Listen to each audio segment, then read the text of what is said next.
جو نئے وزیر اعظم ناظرین بنے، اس حوالے سے شاہ محمود قریشی جو پاکستان تحریک انصاف کے کینڈیڈیٹ تھے، جب وہ کھڑے ہوئے تو انہوں نے کہا کہ آج ہی ان کی تاریخ تھی اور یہ معجزہ ہو رہا ہے کہ ان کو آج باقاعدہ وزیر اعظم الیکٹ کیا جا رہا ہے۔ کیا کہا شاہ محمود قریشی نے، آئیے دیکھتے ہیں۔ پاکستان کے شہریوں، آج 11 اپریل ہے۔ آج کون نہیں جانتا کہ ملک کا جو منتخب ہونے والا وزیر اعظم ہے، اس نے لاہور میں اس کی پیشی تھی اور فرض جرم عائد اس پر ہونی تھی۔ آج اس پیشی سے فرار حاصل کیا جا رہا ہے، دباؤ ڈال کر ان کیسز کو دفن کیا جائے گا۔ ہو سکتا ہے آپ وزارت عظمیٰ پر بیٹھ کر وہ کیسز دفن کر دیں، لیکن اگر ہو جاتا ہے تو پھر ایک چیز اور ثابت ہو جائے گی کہ خواص کے لیے ایک اور قانون ہے اور عوام کے لیے ایک اور قانون ہے، اور اسی ناانصافی کے خلاف تحریک انصاف مارز وجود میں آئی ہے۔ جی ناظرین، آپ نے سنا، اور وزیر اعظم کی کرسی پہ بیٹھ کے اپنے مقدمات ختم کروائے جائیں۔ وزیر اعظم کی وہ بڑا اسپیسیفکلی کہتی ہے کہ اپنے ذاتی مفادات کے لیے کوئی کام نہیں کیا جائے گا۔ شہباز شریف کی حکومت قائم کس طرح سے ہوئی، اس کو سابق وزیر اعظم نے قوم سے خطاب میں کہا کہ یہ NRO 2 ہے۔ NRO 2 کے حوالے سے سابق وزیر اعظم عمران خان نے کیا کہا، آئیے دیکھتے ہیں۔ پہلے جو NRO 1 ملا تھا ان کو، ساروں نے انہوں نے مل کے جو چوری کی، جنرل مشرف نے انہوں NRO دے دیا، اب یہ NRO 2 ہوگا۔ آتے ساتھ ہی سب سے پہلا یہ کام میں آج آپ کو کہہ رہا ہوں، انہوں نے نیب کو ختم کرنا ہے، انہوں نے اپنے کرپشن کیسز ختم کرنے ہیں۔ اس وقت حالات یہ ہیں کہ یہ جو سارے ضمانت کے اوپر ہیں، ڈر کس چیز کا ہے؟ ان کے سارے کیسز آنے لگے ہیں سامنے، تو وہ جلدی جلدی ہٹانا چاہتے تھے کہ کسی طرح یہ اپنے کیسز سے نکل جائے۔ جی ناظرین، آپ نے یہ باقاعدہ طور پہ سنا، اور جب وزیر اعظم سے میں نے ایک انٹرویو میں اس وقت کے وزیر اعظم عمران خان سے سوال کیا کہ احتساب کا عمل 3.5 سال کیوں نہیں چلا سکے، تو انہوں نے کہا احتساب کے عمل کو جان بوجھ کے خراب کیا گیا، اور یہ خراب کیسے ہوتا ہے وہ بھی میں آپ کو بتاؤں گا، کیونکہ 1993 سے یہ عمل خراب ہوتا جا رہا ہے، اور شریف خاندان کو ریلیف کیسے ملتا ہے وہ بھی بتاتے ہیں۔ لیکن احتساب کے عمل کو خراب کیا گیا۔ وزیر اعظم، سابق وزیر اعظم جب وزیر اعظم تھے، اس وقت انٹرویو میں انہوں نے وزیر اعظم ہاؤس میں کیا کہا، آئیے دیکھتے ہیں۔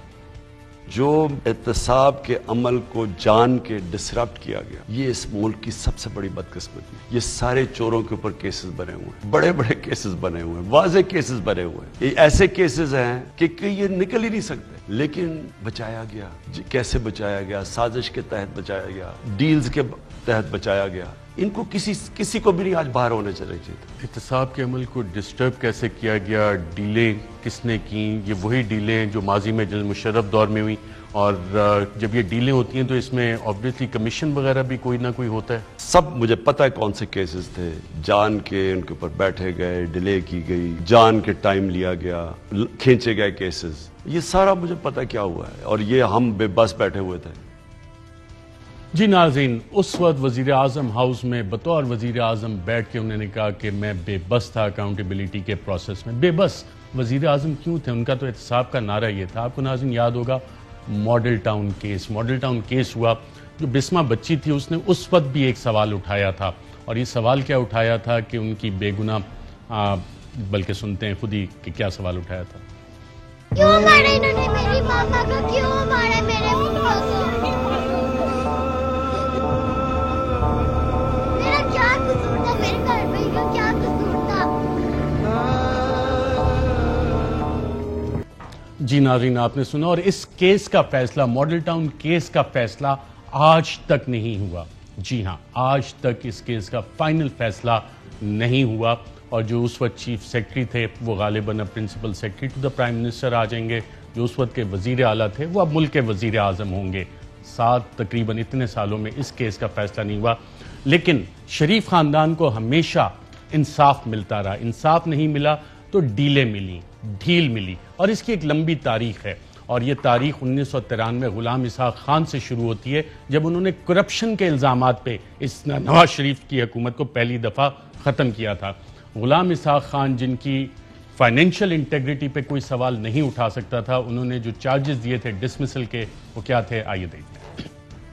By internal dissensions and frictions, persistent and scandalous horse trading for political gain, and furtherance of personal interest, corrupt practices and inducements, in contravention of the Constitution and the law, and by failure to discharge substantive legislative functions. C. Corruption and nepotism in the federal government, its functionaries and authorities and agencies, statutory and other corporations, including banks working under supervision and control, and the holders of representative offices, has reached such proportions that the orderly functioning of the government, in accordance with the provision of the Constitution, including the requirements of the oaths prescribed therein and the law, does no longer carry public faith and credibility. Authority, resources, and agencies of the government of the Federation, including statutory corporations, authorities, and banks, have been misused for political ends and purposes and for personal gains. جی ناظرین، اور پھر پہلی دفعہ supreme court نے نواز شریف کی حکومت restore کی، انہیں انصاف ملا۔ شریف خاندان کو عدالتوں سے کب کیسا ریلیف ملا، آئیے ناظرین اس تاریخ پہ اور ان حقائق پہ ایک نظر ڈالتے ہیں۔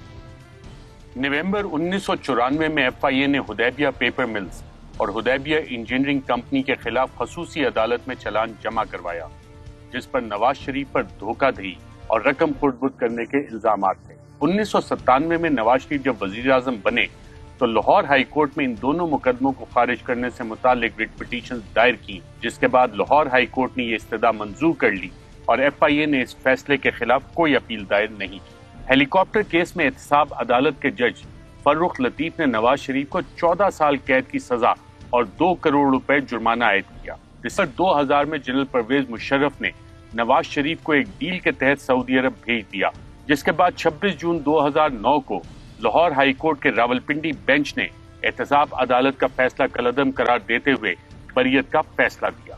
مارچ 2000 میں حدیبیہ پیپر کیس ریفرنس دائر کرنے کی منظوری دی گئی۔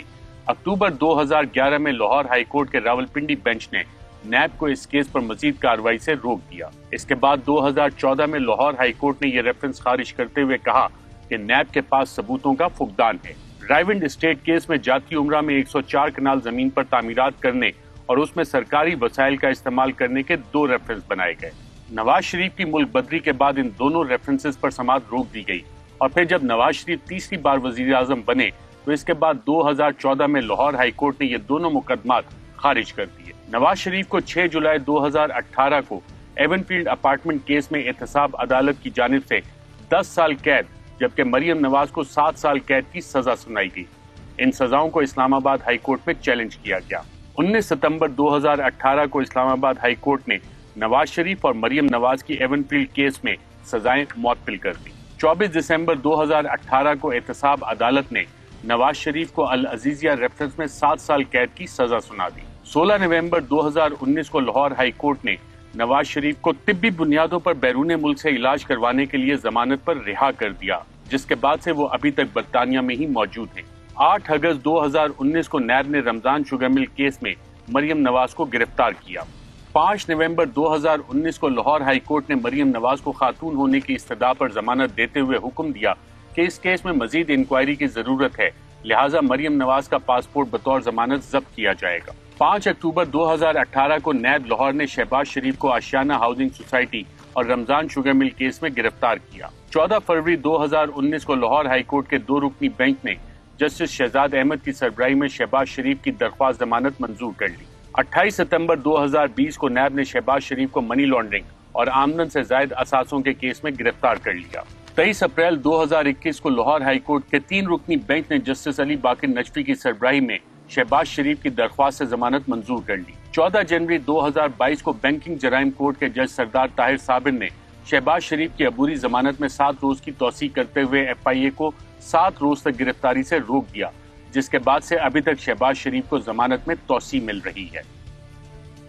اور آج ضمانت پہ ہی انہوں نے وزیر اعظم پاکستان کا حلف اٹھایا، جس میں عسکری حکام دیگر لوگ شامل تھے، لیکن صدر مملکت نے یہ حلف نہیں لیا ان سے اور جس طرح باقی عہدیداروں نے کہا کہ جی ہم استعفیٰ دے رہے ہیں کانسٹیٹیوشنل پوزیشن والے صدر مملکت کی شاید طبیعت ناساز تھی. اہم ترین خبریں اب ایک کلک کی دوری پر. ہر لمحہ باخبر رہنے کے لیے سبسکرائب کریں ہمارا YouTube چینل. اپنے موبائل فون سے ملکی اور بین الاقوامی اہم خبروں تک رسائی کے لیے ڈاؤن لوڈ کیجیے موبائل ایپ. باموثوق ذرائع سے مصدقہ خبروں، تجزیوں اور تبصروں سے مستفید ہونے کے لیے وزٹ کیجیے پاکستان کی سب سے بڑی news web site. ARY news پہنچا رہا ہے خبریں سب سے پہلے آپ تک، تاکہ آپ رہیں ہر لمحہ باخبر.